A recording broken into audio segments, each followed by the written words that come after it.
Welcome to the Breaking Free from Porn podcast.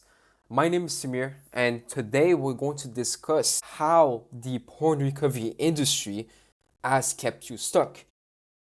Now, it is not my purpose to go and criticize individuals or to throw shades or to be passive aggressive. Rather, I just want to give a perspective that will allow you to see things differently and allow you to realize that maybe quitting porn is not that hard. That quitting porn is not meant to be a process that takes years and so on. So I want to first give the example of Japan and antidepressants. I initially found about what happened to Japan in the 1990s through the book called The Cult of Pharmacology by Richard de Grampe. And it is a phenomenal book. It is one of my favorite books still to this day because it gives different historical events that happened where we see, okay, like how was the concept of addiction? How were the concepts of, for example, antidepressants, which we're going to talk about, introduced to the public? And we see what was the motives behind some of these introductions, some of these new movements, some of these new drugs and so on, some of these new businesses and markets. So in 1990, Japan was a country where antidepressants, depression as a whole, was not that popular. Yes, like of course, like people felt bad. People felt sometimes good, sometimes really bad, sometimes hopeless. Of course, like there were mental problems, you can say. People were not feeling good all of the time. But that was a problem for the drug companies because the drug companies, they wanted to sell their antidepressants because in the 1960s, after World War II, we know that certain businesses came in the world where in America and other European countries, antidepressants started to gain that rise in popularity. It really started to become popular because, and this is something very specific, what happened is they were introduced this concept that you essentially, whenever you feel down, and you feel down for, let's say, a prolonged period of time, or you feel up and then you feel down and it's really inconsistent, then that could be a sign of depression. People then interpreted whatever they were feeling, whatever negative feelings that they had, as, well, maybe that's because I have depression. Therefore, let me get the solution. Let me get these antidepressants. But Japan didn't go through that yet. So that was a problem for drug companies because the Japanese were not educated on what was depression in the first place. And if you don't know of something, then you don't really think that, okay, there is maybe a solution to this, or maybe this is a specific problem that I actually can solve. They didn't know that. The same way, imagine, both for the good or the bad, imagine that you have, let's say, a disease. Let's say you have cancer. And then let's say you eat junk food. And I'm not saying that junk food necessarily causes cancer, but let's say that it does for the sake of this example.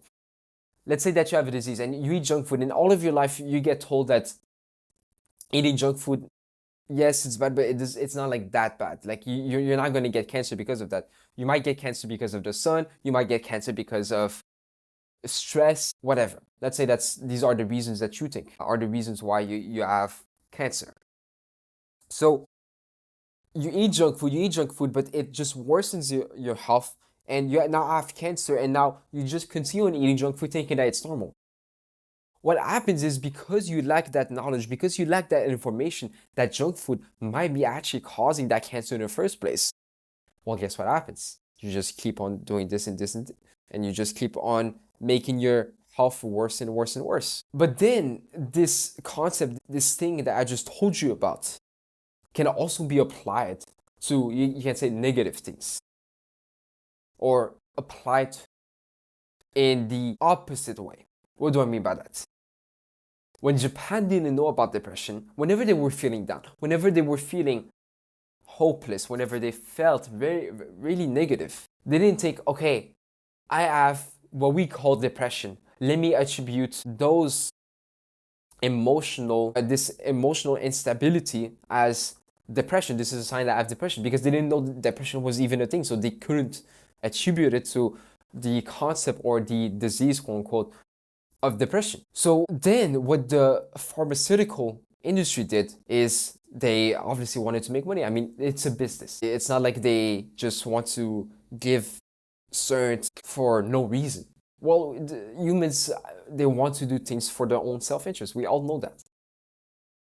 So Japan was also like one of the only advanced countries at that time, meaning that they had the capital to invest in some of these things. They were not like a third world country, but they didn't really see depression as something to worry about. Like they knew, okay, yeah, it happens in very rare cases, but most people do not have depression. So how could they sell medicine for a problem that didn't seem to exist? So what they did is that they went and took some of the things that Japanese population, the locals, really understood. Using their philosophy, using their understanding, they said your soul, okay, they introduced this concept of this idea of your soul can catch a cold. In Japanese, it's kokoro no case, that your soul can catch a cold, meaning that your soul can have some form of depression. And they said when you feel down and then you feel up, and you have times when you really feel negative and you feel hopeless or whatever, you just feel negative overall, this is a sign that you have depression. So now the Japanese were taught to see this as a problem. The same ups and downs that they were facing all of their lives for their entire history, basically, they were now told to interpret that as you have maybe this disease, your soul catched a cold. So just small changes in their moods were now seen as mental illness, something that they couldn't really handle on their own. They had to take antidepressants for. And then Japan obviously joined the ranks of consumers of antidepressants. Why am I talking about antidepressants? I can also add to antidepressants, it is going to link back to PMO, and I'm going to explain like how does this work, and link back to other bad habits that sometimes we try to leave behind, or things that we even try to improve in our lives, and how this concept of businesses really influence our desires to remove these problems, our desires to just improve ourselves. Let me explain. First and foremost, antidepressants, we see this clearly, the very famous, and there's a book on this, I mean, the very famous meta-analysis, meaning that they took a bunch of credible studies and research on antidepressants, saw that placebos for antidepressants and antidepressants worked as much, like they had the same success rate. There was only 1% or 2% or 3% difference between both. Can you imagine that? A drug and a placebo, a pill that has nothing inside, and they just get told this is an antidepressant, they get lied to essentially. A placebo, where someone essentially cures their own selves without any drugs, worked as well at the same success rate. This is a meta-analysis. I'm not talking about just one study. And we can also argue that most, or not most, but a lot of studies, let me be generous, a lot of studies where we saw negative results when it comes to antidepressants were just thrown under the pile of papers, and they never saw the day. They never saw the light of the day. So what we need to understand is that sometimes we think, okay, this is very rational. Let me take antidepressants so I can feel better, so I can not have to face those negative emotions. But we don't understand that we sometimes get told that we have a specific problem, and we sometimes create it, or we interpret whatever we are facing in our day-to-day life as, yes, this is confirmation that I have this specific problem that everyone is talking about. And then we get sold a solution to. This is very important to understand this, because with PMO, with NoFap, we see the same exact thing. With NoFap, we get told, look, you can't have a marriage. You can't become successful in your career or business. You can't be confident around the opposite sex. You can't do many things. Why? Because of porn.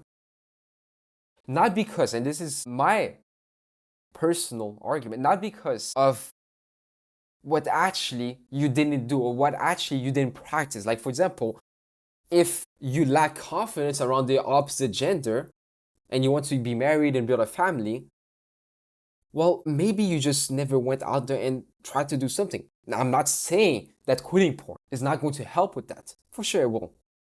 But oftentimes, we get sold the idea of quitting porn and masturbation as if it was the thing that is going to change everything for us. The number one thing. Yes, it's this. It's the only thing that's missing in your life is to quit porn. And then you'll get whatever you want, whatever you desire, whatever is important. Whilst there's other people that do not get told that same exact thing, that do not come across this type of information. So they still maybe watch porn infrequently or even maybe even frequently.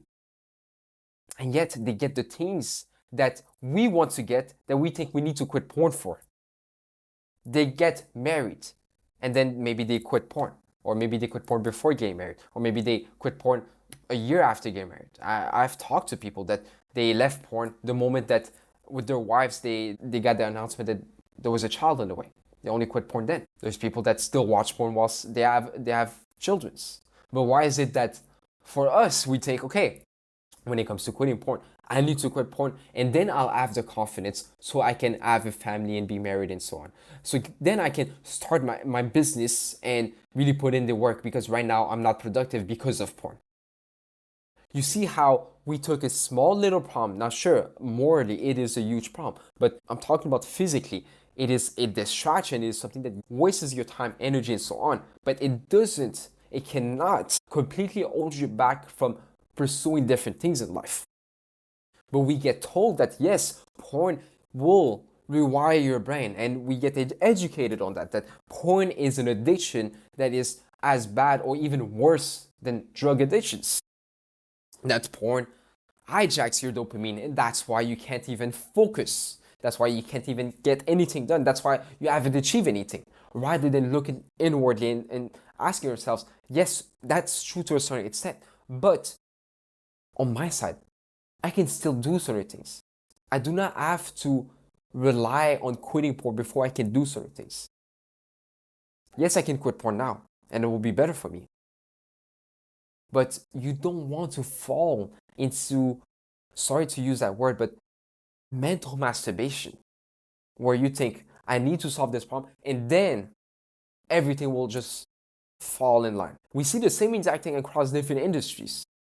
The fitness industry, for example, and I love fitness, I love working out. I actually have a coach that I invested in. It's been a year and a half now that I've been with him, or almost a year and a half. But we get told you can only, for example, be confident and you can only be attractive to women, let's say, once you have the physique.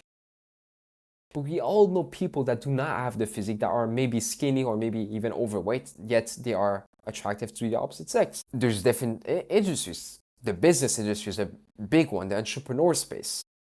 The Andrew Tate stuff, where you need to make money and then you'll feel worthy and then you'll feel valued because other people will put you on not put you on a pedestal, but they will find you more valuable because you're going to have money. Then you'll be able to retire parents. Then you're going to be able to help them and so on. And these ideas are presented as you need to do this and then you'll get this. But then you'll get there and then you realize, no, there's another thing that you need to get to.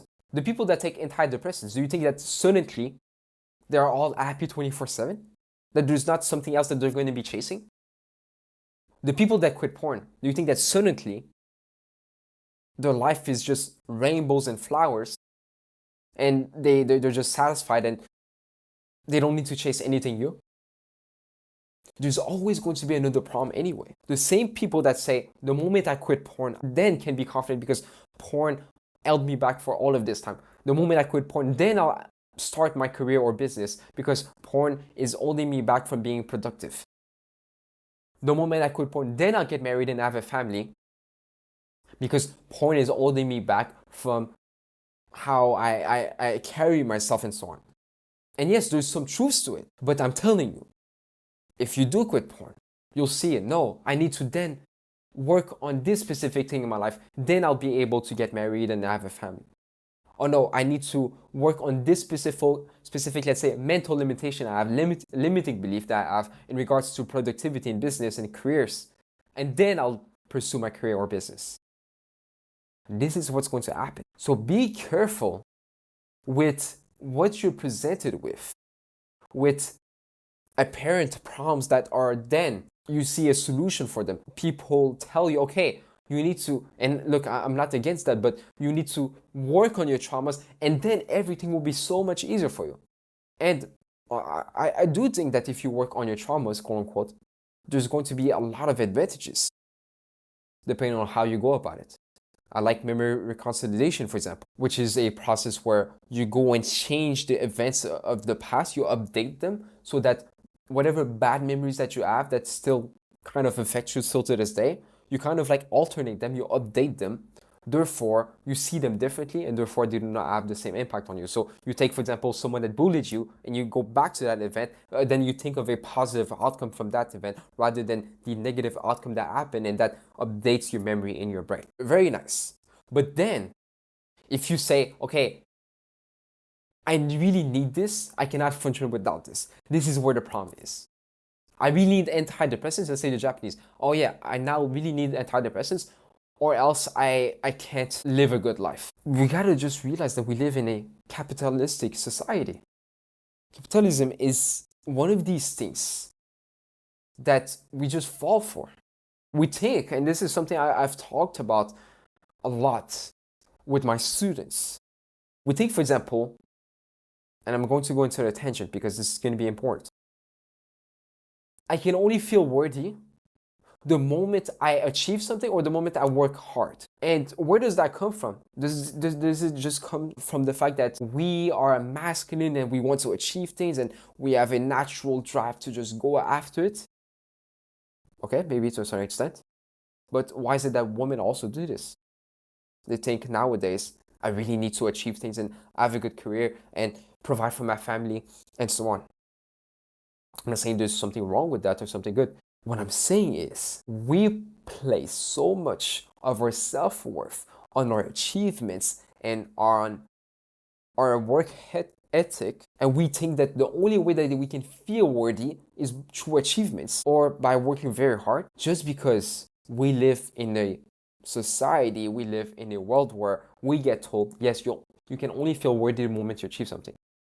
Worth is dependent on achievements. But is it? This is the question I'm trying to ask you, because worth is abstract. Worth is not something tangible. To feel worthy, to feel value, to feel any feelings for that matter, is a decision that you make. Let me explain. If someone says to you, hey, Samir, you're such a nice guy. I like what you do. I think you should really feel proud of yourself.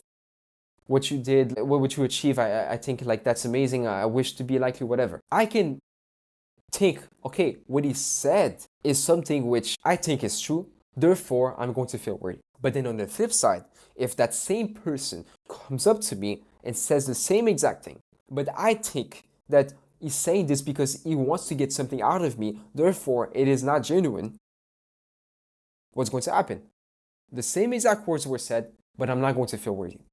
Why? Because I do not think that I should feel worthy, because I rationalize that, no, actually, he's doing it for this specific reason, not because he's genuine, not because he's honest. So when you realize that, you realize, okay, actually, that means I can feel worthy right now. Why do I have to wait? If I validate my own self, if I decide to feel worthy based on how I interpret this compliment of him, if I am the one deciding to feel worthy, therefore I can feel worthy right now. So then the question is, why don't you feel worthy? What do you gain out of feeling not worthy? Let's link it back to PMO. When we understand that, for example, with feeling worthy, the reason why most people want to feel unworthy, this is the main reason, is because they think that if I feel unworthy and wait until I achieve something to feel worthy, then I'll be motivated to get out of that state where I feel negative, where I feel unworthy, and then it will motivate me to achieve more, because I'll be motivated by the fact that I'll only feel worthy the moment I achieve something. That's the logic.